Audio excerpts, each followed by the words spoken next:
Well, good morning, everyone. Welcome to our community Bible study. We're continuing profiles in faith from Scripture, and we are now going to talk about Moses. Now, the story of Moses is a long story, and we're going to break it up into several segments. Today, we're going to talk about the early life of Moses, Exodus 1, chapters 1 through 2, and this is, of course, for Thursday, October the 15th. So, as you recall, Joseph had saved his people during the famine by helping save the people of Egypt, and then the Israelites came and stayed with them. I looked up quickly, and there were a couple of generations between Joseph and Moses, and you can look up and probably get some more definitive answer. What I saw, it said it was only 64 years. I'm not sure about that, but we do know that we will discover how the Israelites, when Joseph was still alive, were treated kindly and well because of Joseph and what he had done for Egypt. And yet, only a couple of generations later, when Moses was born, things had degenerated. Had gotten to the point where the Israelites were slaves in the land of Egypt. So here we are, Exodus chapter 1, and this segment is on how the Israelites are oppressed while they are living there. Verse 1, these are the names of the sons of Israel who went to Egypt with Jacob, each with his family. These are the 12, Reuben, Simeon, Levi, and Judah, Issachar, Zebulun, and Benjamin, Dan and Naphtali, Gad and Asher. The descendants of Jacob numbered 70 in all. Joseph was already there in Egypt. Now Joseph and all his brothers and all that generation died, but the Israelites were exceedingly fruitful, as God had promised. They multiplied greatly, increased in numbers, and became so numerous that the land was filled with them. Then a new king, to whom Joseph meant nothing, came to power in Egypt. Look, he said to his people, the Israelites have become far too numerous for us. Come, we must deal shrewdly with them, or they will become even more numerous. And if war breaks out, they will join our enemies, fight against us, and leave the country. He was afraid of these foreigners living in his land. So 11. They put slave masters over them to oppress them with forced labor. And they built, these are the cities, Pithom and Ramses, as storehouse cities for Pharaoh. But the more the Israelites were oppressed, the more they multiplied and spread. So the Egyptians came to dread the Israelites and worked them ruthlessly. They made their lives bitter with harsh labor in brick and mortar and with all kinds of work in the fields. In all their harsh labor, the Egyptians worked them ruthlessly. Now, the study guide, I have a picture of the Great Pyramids of Giza. And I did some research because it's easy to imagine that the labor that it took to build those pyramids, and that perhaps the Israelites were part of that. But according to history that I read, the pyramids were built and already were there when the Israelites arrived. It is more likely they helped to build these two cities of Pithom and Ramses, and maybe some of the other treasures of Egypt that we have discovered in recent years.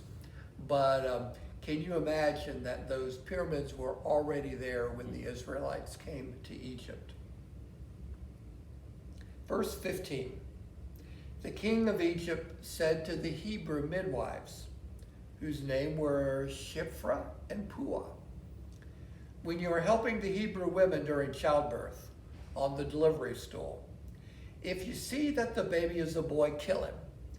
But if it's a girl, let her live.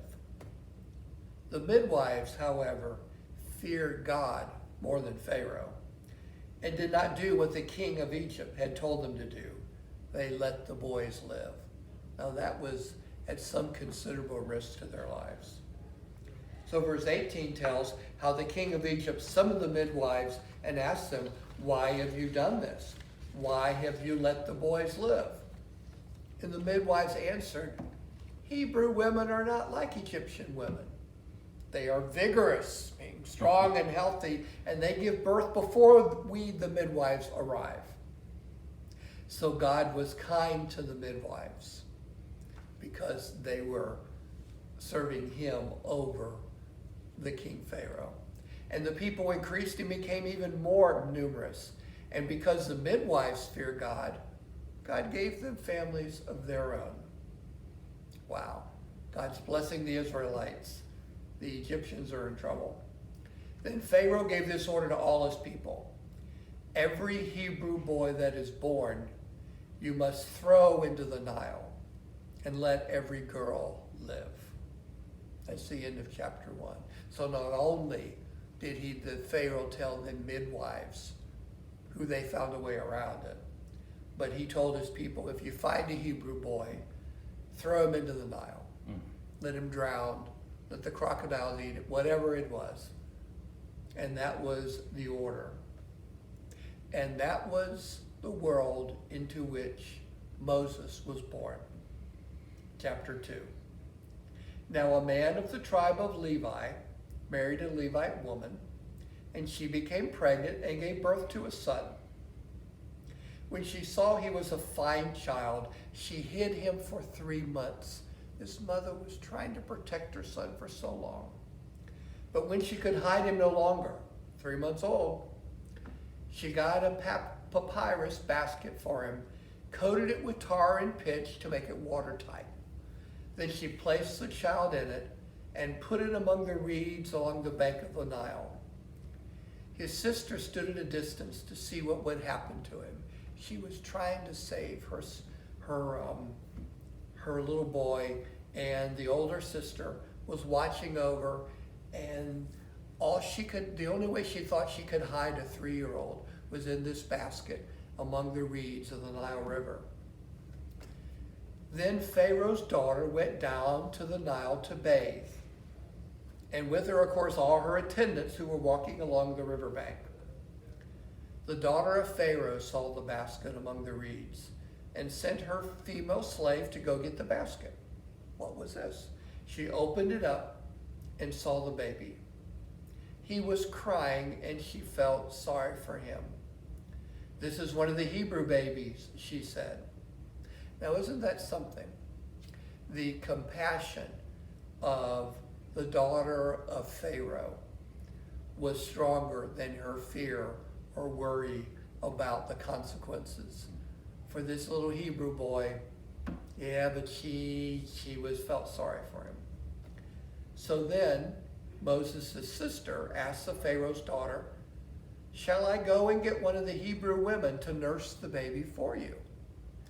Ah, what an idea. "Yes, go," she said. So the girl went and got the baby's mother. So look at this.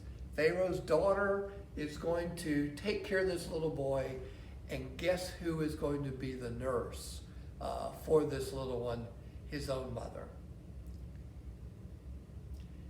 Pharaoh's daughter, verse 9, said to her, "Take this baby and nurse him for me, and I will pay you."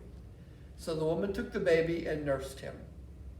When the child grew older, she took him to Pharaoh's daughter, and he became her son. She named him Moses, saying, "I drew him out of the water." Wow. Look at the images there.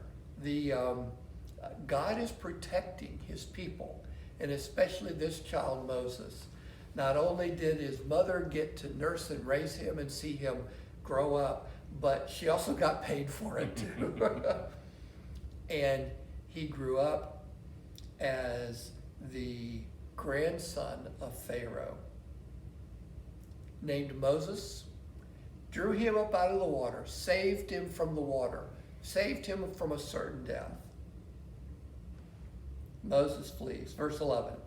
So one day, years later, after Moses had grown up, and remember, he grew up in the house of Pharaoh as a member of Pharaoh's adopted family.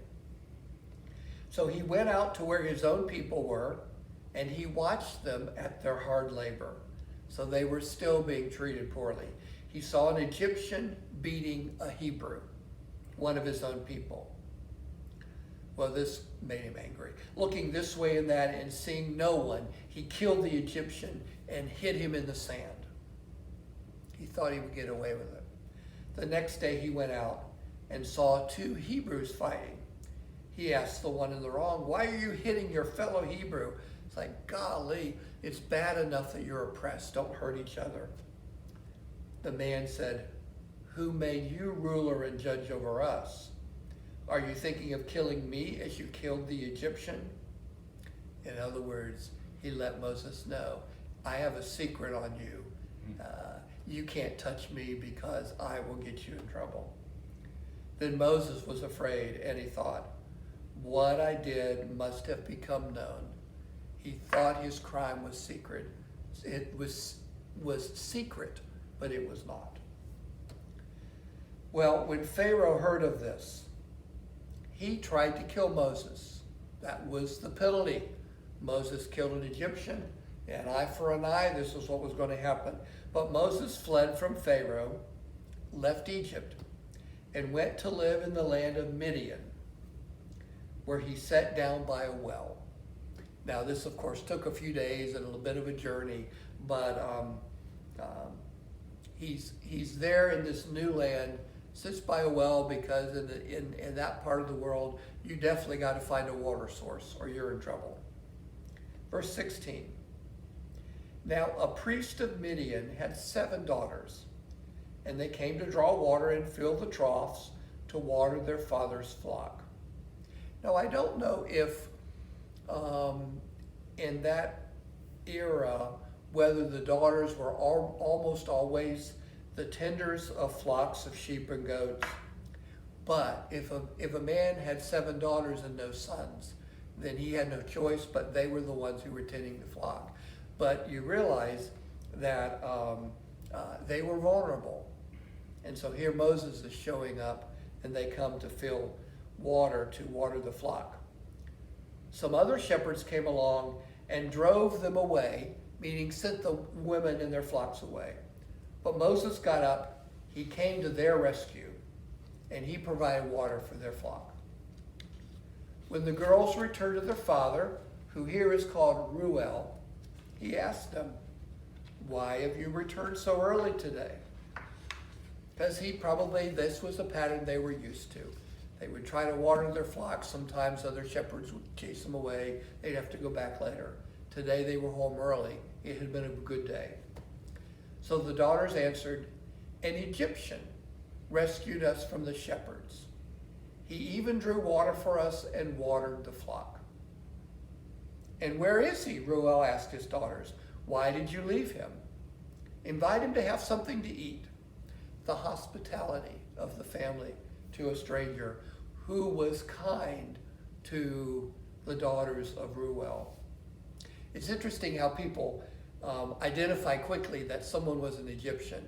Certainly there may have been features that were different, but I suppose the way one's hair was cut, the way one wore clothing, in addition to things, somehow identified him as a stranger.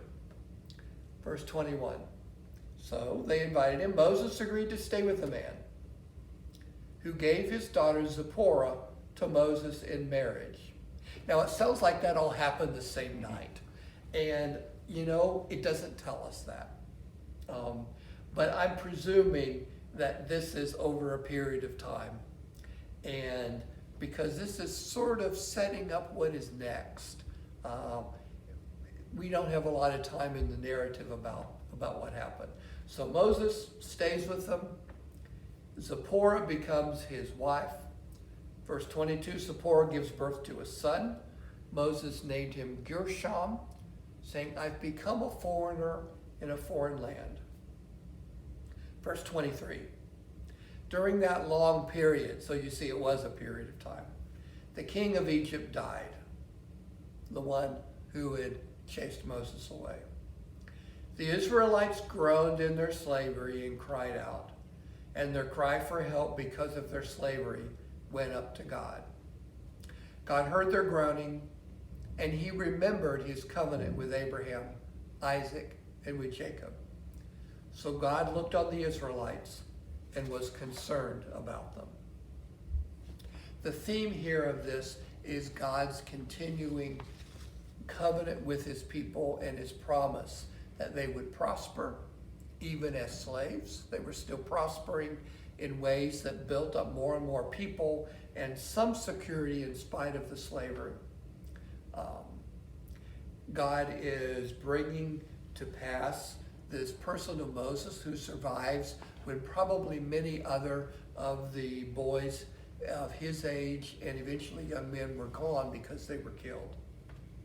And even though Moses has to go somewhere else and starts a new life, a good life, a prosperous life, a life with a son and eventually a second son, God is still hearing and going to honor his covenant with his people. And so God remembers the covenant. The people may have thought God had forgotten, but God had not. So God looks on the Israelites and was concerned about them. So there is that covenant promise that continues, that we also claim as descendants today. There's a map in the study guide that is a little small, but hopefully it shows a little bit of the geography of Canaan, which is now Israel, of Egypt, and of the Sinai Peninsula, which is Saudi Arabia and the other Arabian countries, and a little bit of that. Midian here appears labeled as part of what is now South Jordan, around the Gulf of Aqaba. So Moses had made a new life pretty good distance away. But guess what? Our next chapter next week will be about God calling Moses to come back and help his people. Thank you. Have a good week.